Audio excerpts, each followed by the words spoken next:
everybody. Anthony Cofrancesco coming to you live from Cebu, Philippines from brainyflights.com, and I wanted to take just a couple minutes to talk to you about why I love this. Now, a lot of you are wondering, what is that? It's just your phone. Well, actually, I wanted to talk to you about my experience with Googe Fi. So for those of you who don't know, I was actually an intern at Verizon, one of the largest telecom companies in the world. And after interning there for 2 years, and if you know anyone who works for any large telco company in the United States, it's pretty easy to see that their main goal is to squeeze as much profit out of you with giving you the smallest amount of service possible. So for me, and that's not a bash against Verizon, it's not a bash against any major telco company, the thing I realized is, especially for me, someone who was always on the road, someone who was always traveling, always, it seemed, in a place where I wasn't getting United States cell phone service, I started to quickly look around for different options. So I get a lot of questions from people who are watching my Snapchat, they're watching my Instagram, and they're saying, Anthony, are you always buying a new SIM card? How are you always staying connected in these new countries? And one of the really interesting things that a lot of people don't know is a service called Googe Fi. So what Googe Fi is, from a high level, is Google decided at some point that they wanted to have their own cell phone service. Now, the cell phone service I wouldn't say is any better or worse than any American-based cell phone service. It runs primarily off of, from what I understand, T-Mobile and Sprint towers, but it's going to alternate between whatever is going to give it the best signal. But what I really like about Googe Fi, and why I think it's a very, very solid cell phone plan for international travelers, is because you can use it in a handful of countries, something around 160 and change countries. And the cool thing is, when you're texting, when you're calling, and when you're using data, it's the same as using it in the United States. I'll just let that sink in for a minute. When I go and I fly to Thailand, right now I'm in the Philippines, for example, I didn't go to the airport, I didn't go to the mall, and I didn't buy a new SIM card. It's just my Googe Fi SIM card. And the cool thing is, as soon as you land, you'll get a very, very quick notification, and it says, hey Anthony, your phone is all set to work in the Philippines. Normal messaging, data, and calling rates do apply. So a lot of questions I get is centered around how good is the service? And the answer to that is, I've been to a handful of different countries. I've had my Googe Fi for about 9 months at this point, and I've never been in a situation where I didn't have cell phone service, where my friends who had bought SIM cards did have cell phone service. So what that means is, if I'm at some far remote island out in the middle of nowhere, if I'm on a boat, if I'm out in the middle of the wilderness, and my friends don't have cell phone service, then of course Googe Fi, it's not like it's satellite service, it's going to be working off the same towers as everyone else. But the general rule of thumb is, unless you're really going to some far out remote places, you're not going to have any issues. And if you're in a well-developed country with a good cell phone infrastructure, i.e. all of Europe, most of Asia, most of Southeast Asia, you're not going to have any problems at all.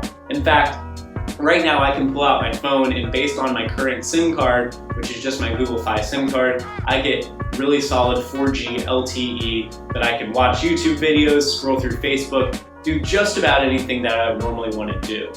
Now, the other question I get is centered around, how is the cell phone service in the United States? And to that, I would say the exact same thing. I've been to some very, very remote places. I tend to consider myself an outdoor traveler who likes to go off the beaten path, and I've never been in a situation where I didn't have cell phone service. Now, obviously, if you've ever seen the Verizon versus Sprint versus T-Mobile coverage maps, they're going to paint a different story. And to be completely honest, that is true. But if you're staying in major cities, if you're going where most normal people are going, if you're ever on the highway, you're always going to have cell phone service with Googe Fi. So that's just something to keep in mind. Now, one of the other reasons that I really like Googe Fi is I think they have a very honest pricing strategy. So the really cool thing is, I think you pay your line access charge, which is $20 a month for unlimited calling, unlimited texting.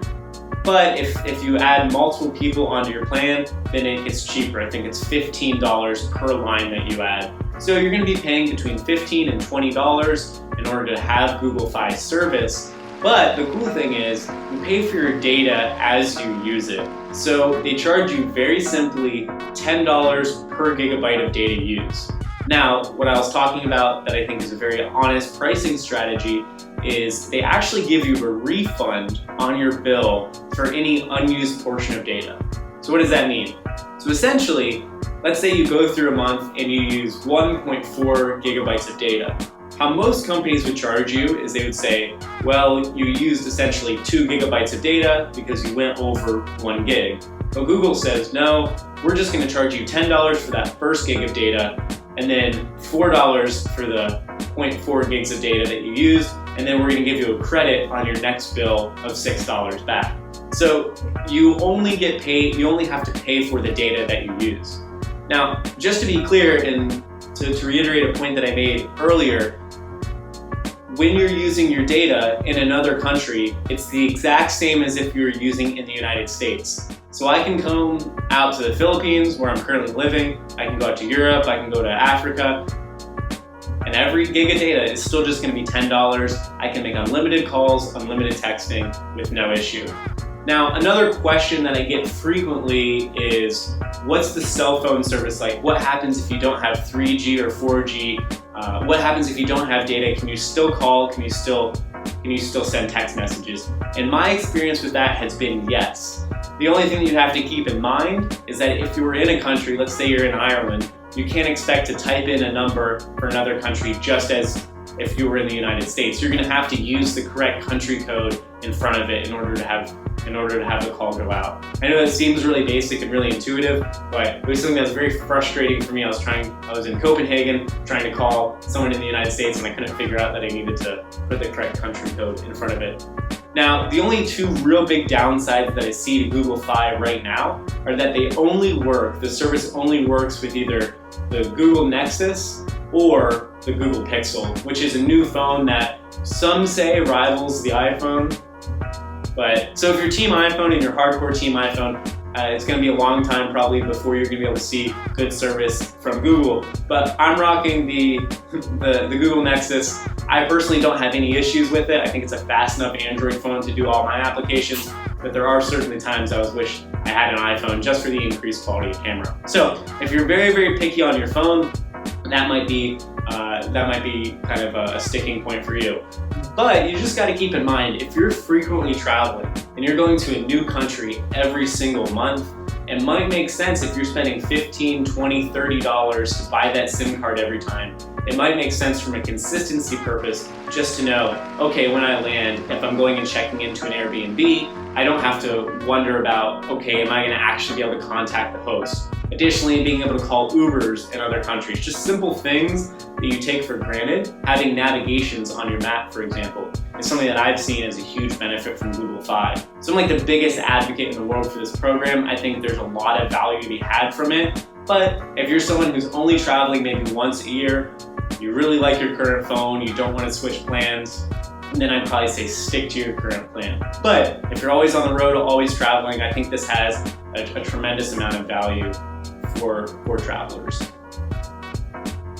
All right, and with that being said, obviously, if you go into the description below, or you can see the code right here on the screen, if you're looking to get Google Fi service, you can actually use this code, and I think what happens is you get $25 as a credit onto your first month's billing cycle. I think so do I, so it's a big win for everybody. But if you have more questions, feel free to comment below. I'll try to answer those as soon as possible. But also, if you have any feedback about how these videos could be better in the future, feel free to shoot me an email at anthony@brainyflights.com. Comment in below. And if you like this video, I hope you'd subscribe to get more helpful tips into the future. Thanks so much.